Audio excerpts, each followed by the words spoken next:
Kronologi kecelakaan maut yang tewaskan Vanessa Angel dan Bibi Ardiansyah, sopir diduga mengantuk.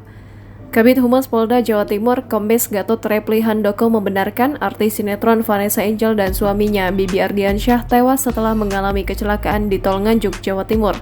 Berdasarkan foto yang beredar, kendaraan Pajero Sport yang ditumpangi Vanessa dan keluarganya ringsek. Posisi kendaraannya berada di bahu jalan tol. Dari berbagai informasi yang dihimpun, penumpang mobil tersebut terpental keluar mobil. Gatot menyebut 2 penumpang tewas di tempat dalam kecelakaan itu. Adapun saat kecelakaan, Vanessa Angel dan suaminya duduk di bangku tengah. Gatot menambahkan mobil saat itu melaju di ruas tol menuju arah Surabaya. Adapun sopir kendaraan itu diduga kehilangan kendali karena kurang konsentrasi.